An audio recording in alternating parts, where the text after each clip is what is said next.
చూస్తున్నాము వేల కొద్ది అటు కార్యకర్తలు కావచ్చు, ఇటు శ్రేయాభిలాషులు కావచ్చు, లేదంటే తెలంగాణ ప్రజల అభిమానంతో వచ్చిన వాళ్ళందరూ కావచ్చు, వాళ్ళందరూ కూడా ఒక స్లోగన్ చేస్తున్నారు, వాళ్ళు మానుకోవాలి కాళేశ్వరంపై తప్పుడు ప్రచారాలు మానుకోవాలనేసి వాళ్ళు బీఆర్ఎస్ పార్టీ మణికొండట వీళ్ళొచ్చిరు. కాళేశ్వరం అంటే మేడిగడ్డ లేని 2 పిల్లర్లు కాదు, కాళేశ్వరం అంటే 100 నీటి వనరుల సముదాయం అనేసి. అయితే ఈ రోజు ఆనాడున అంటే కాంగ్రెస్ పార్టీ ప్రతిపక్షంలో ఉన్నప్పుడు కూడా సేమ్ తప్పుడు ప్రచారాలే చేసింది. ఈనాడు అధికారంలోకి వచ్చిన తర్వాత కూడా కాళేశ్వరం మీద ఎలాంటి దుష్ప్రచారాలు చేస్తుందనే విషయం పైన ఈరోజు తెలంగాణ ప్రజలకు, యావత్ తెలంగాణ ప్రజలకు కూడా అర్థమవుతుంది. ఓహో, ఇప్పుడు ఎలక్షన్ల కోసం వాడుకున్నారు, మళ్ళీ ఇప్పుడు బదనాం చేయడానికి ఇచ్చిన ఏవైతే 6 గ్యారంటీ స్కీములు కావచ్చు, 420 హామీలు కావచ్చు, ఏవి కూడా నెరవేర్చకపోవక మీదకెళ్లి ఈ డైవర్షన్ పాలిటిక్స్ నడుపుతున్నారు అనేసి మాట్లాడుతున్నారు. ఇంతకు ముందే మనము బీఆర్ఎస్ వర్కింగ్ ప్రెసిడెంట్ కేటీఆర్ తో కూడా మాట్లాడించడం జరిగింది. సేమ్ కాళేశ్వరం కట్టింది ఎందుకనేది కనీసం ఆ కాంగ్రెస్ సన్నాసులకు అర్థమైతలేదా అనే దాంట్లో అంటే ఒక అగ్రెసివ్ మోడ్ లో మాట్లాడడం జరిగింది.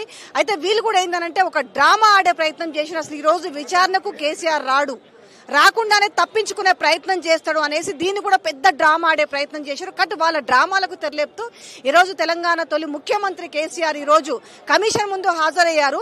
గతంలో మనకు గుర్తుంది కదా, సేమ్ ఎలక్ట్రిసిటీ విద్యుత్ మీద పైన కూడా కమిషన్ వేశారు. దానికైనా 16 పేజీల లేఖ రాసిండు. ఎందుకు కరెంటు కొనాల్సి వచ్చింది, అది ఛత్తీస్గఢ్ నుంచి ఎక్కువ రేటుగా తక్కువ రేటుగా, ఎందుకు తెలంగాణలో 14 ముందు తెలంగాణ రాకముందు ఎలాంటి పరిస్థితులు ఉన్నాయి, వచ్చిన తర్వాత ఒక్కొక్క సంవత్సరం ఎట్లా దీన్ని అభివృద్ధి బాటలో ప్రజల కష్టాలను తీరుస్తూ ఏ విధంగా ముందుకు పోయామనేసి ఆ సుదీర్ఘమైన 16 లేఖల పేజీలో వివరించడం జరిగింది. అయితే ఈసారి కూడా కమిషన్ విచారణకు రాడేమో, సేమ్ లేఖ విడుదల చేస్తారేమో అనుకున్నారు, కానీ కమిషన్కి వచ్చారు. అయితే ఈ కమిషన్ ఏదో ఉక్కిరి బిక్కిరి ప్రశ్నలు వేస్తారు, వీరు చేతులు ఎత్తేస్తారు అని అనుకుంటున్నారు. కానీ ఇది మొత్తము ప్రతి ఒక్కరికి నేను కాదు, ఈ రోజు తెలంగాణలో పుట్టిన బిడ్డ ఏ బిడ్డ అయినా చెప్పగలుగుతుంది. అసలు కాళేశ్వరం ఎందుకు, మనకు నీళ్ళ పరిస్థితి ఎట్లున్నది, అలా నీళ్లు లేక కరెంట్ లేక మనం ఎట్లా గోసపడ్డాం అనే విషయం తెలుసు. అందుకే రైతుల కోసం కావచ్చు, తాగునీళ్లు సాగునీళ్ల కోసం ఎందుకు కాళేశ్వరం అనేది కట్టినాము. కాళేశ్వరం అంటే కేవలం 3 బరాజులు మాత్రమే కాదు, ఆ 3 బరాజులకు అయింది కూడా 92,000 కోట్లు కాదు. మేడిగడ్డ అండ్ సుందిల్లా అన్నారం కలిపినా కూడా 11,700 కోట్లే. కానీ దీన్ని ఒకవేళ నిజంగానే వాళ్ళన్నట్టుగానే డ్యామేజ్ జరిగితే 11,700 కోట్లు పెట్టి దాన్ని బాగుపరుచుకొని తెలంగాణ సస్యశ్యామలం చేయాల్సింది పోయి టోటల్ గా అది మొత్తం కూలిపోతే బాగుండనే ఒక డ్రామాకు తెరలేపిన నేపథ్యంలో ఈ రోజు పెద్ద ఎత్తున వచ్చిన ప్రజలు ఒకసారి అడిగి కనుక్కుందాం. ఏంటంటే ఈ రోజు విచారణ జరుగుతుంది కదా, ఏమనుకుంటున్నారు మీరు? మేడం, కేసీఆర్ గారు తెలంగాణ రైతుల పట్ల ప్రేమతోటి కాళేశ్వరం కట్టి నీరు బారిస్తున్న క్రమంలో ఇవాళ కాంగ్రెస్ ప్రభుత్వం ఏమి చేయలేక ఉన్న వాటిని మరమ్మతులు చేయలేని పరిస్థితిలో ఇవాళ రేవంత్ రెడ్డి గారు కక్షపూరితంగా కేసీఆర్ గారిని ఇవాళ ఇక్కడ కోర్టుకు వీడ్చడానికి ప్రయత్నం చేస్తున్నాడు. ఇవాళ తెలంగాణ ప్రజలందరూ దీన్ని తిప్పికొట్టడానికే తెలిసిన కార్యకర్తలు మాత్రమే ఇక్కడికి వచ్చి స్వచ్ఛందంగా మాత్రమే. ఎందుకంటే ఇవాళ కేసీఆర్ గారు తెలంగాణ రైతాంగానికి ఏ విధంగా సాయం చేసిండో ఇలా రైతులకు తెలుసు. కానీ ఈ అబద్ధపు మాటలతోటి అధికారానికి వచ్చిన ఈ రేవంత్ రెడ్డికి ఏం తెలుసు అని ఇక్కడికి వచ్చిన కార్యకర్తలు గాని కేసీఆర్ అభిమానులు గాని ముక్తఖండంతో ఏం చెప్తారు ఈ విషయంలో ఏం చెప్తారు అంటే కేసీఆర్ ఈ రోజు విచారణకు పిలిపించిన గతంలో విద్యుత్కు సంబంధించి జరిగితే ఆయన 16 పేజీల లేఖ రాసిండు జనాలకు. సో ఈ రోజు ఏం తేలుతుందని మీరు అనుకుంటున్నారు, ఈ విచారణ అవసరమా అని మీకు అనిపిస్తుందా? మేడం, రేవంత్ రెడ్డి గారు ప్రజాపాలన పేరుతోని అన్ని అబద్దాలాడి 2,000 ఇస్తా, అన్ని అడ్డమైన 4,000 ఇస్తా, కళ్యాణ లక్ష్యం అడ్డమైన మాటలు చెప్పి అధికారంలోకి వచ్చింది. మేడం, ఒకటి కేసీఆర్ ను బదలాం చేయడం తప్ప మిగతాది ఏం లేదా. కేసీఆర్ చేసిన పని చాలా గొప్పగా ఉంది. మన మీడియాలు చూస్తున్నాం, ప్రజలకు అంతా తెలిసిపోయింది. ఇప్పుడు రేవంత్ రెడ్డి పని అయిపోయింది. తప్పకుండా కేసీఆర్ నిజాయితీ పరంగా బయటకు వస్తాడు. దాంట్లో ఎలాంటి లోటుపాట్లు అయితే లేవు. మేడం, ఏమనుకుంటున్నారు తెలంగాణ పరంగా రైతులు ఏమనుకుంటున్నారు? ఈ రోజు కాళేశ్వరం అనేది ఇంకా దుష్ప్రచారం చేస్తున్న నేపథ్యంలో, కాళేశ్వరం అంతా కూడా వేస్ట్ అని మాట్లాడుతున్న నేపథ్యంలో ఇవాళ తొలి ముఖ్యమంత్రి కేసీఆర్ ఈ రోజు విచారణకు వచ్చిండ్రు, ఏమనిపిస్తుంది? కేసీఆర్ గారు 10 సంవత్సరాలు పరిపాలించి మంచి అభివృద్ధి చేశాడు. ఇది ఈర్ష్యతోటి కాంగ్రెస్ గవర్నమెంట్ కావాలని కుట్రతోటి చేస్తుంది, అంతేగాని అక్కడ ఏం జరగలేదు. సో జరుగుతున్న వ్యవహారాలు చూస్తే ఏమనిపిస్తుంది? కేసీఆర్ ప్రభుత్వం గతంలో డెవలప్ చేసిన దానికి ఓర్చలేక ఇప్పుడు ఇక కాంగ్రెస్ ప్రభుత్వం ఇచ్చిన హామీలను దొంగ హామీలు ఇచ్చి ప్రభుత్వం పరిపాలన చేస్తుంది. ఇప్పుడు వాళ్ళు చేసే పనులు కాలేకపోక ఇప్పుడు కేసీఆర్ బదలాం చేస్తే డైవర్షన్ పాలిటిక్స్ చేస్తా ఉంది. ఇది కేసీఆర్ గారు తాగునీరు నీరు అనుసంధానం గోదావరి నీళ్ళు ఎక్కడూ పట్టించుకోలేదు.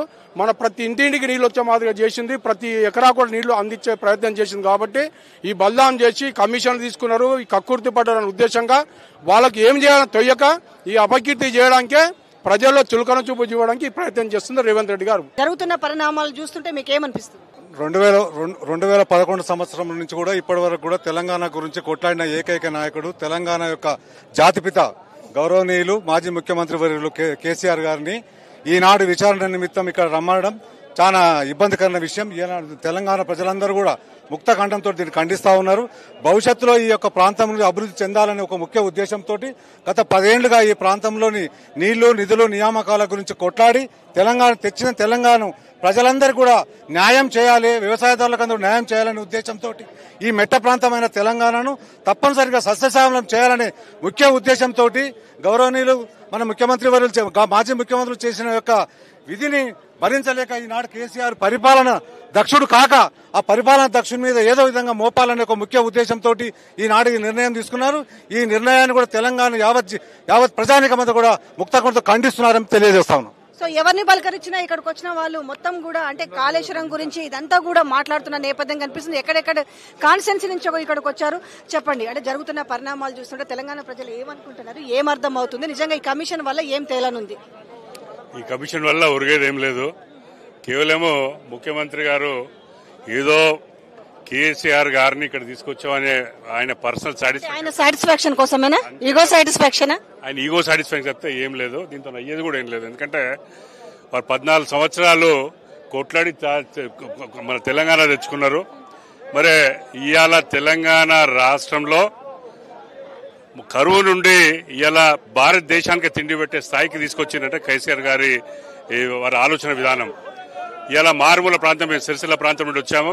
మాకు తాగే నీళ్లే కష్టం ఉంటే ఇవాళ కాళేశ్వరం నుండి 80 మీటర్లు ఉన్నదాన్ని ఇవాళ మాకు మల్కపేట రిజర్వాయర్ తీసుకొచ్చి మా ప్రాంతాన్ని సస్యశ్యామలం ఇచ్చి. మీరు ఇంత చెప్తున్నారు కానీ మరి ఇక్కడ చూస్తుంటేనేమో కాంగ్రెస్ పార్టీలో ముఖ్యంగా రేవంత్ రెడ్డి వర్గం కాళేశ్వరం అనేది వేస్ట్, కాళేశ్వరం పైన కుట్ర జరుగుతున్న నేపథ్యంలో ఇది తెలంగాణ ప్రజలకు ఏ విధంగా అర్థమయ్యే అవకాశం ఉంటుంది? పచ్చకామర్లకు లోకమంతా పచ్చగా కనిపించినట్టు ఆయన ఒక వేస్ట్, ఆయన వృత్తే డిఫరెంట్. ఈయన కేసీఆర్ అంటే ఆయన ఒక లీడర్ అనేటి ఆయన భావి తరాలకు ఏం కావాలని ఆలోచించి చేసే వ్యక్తి.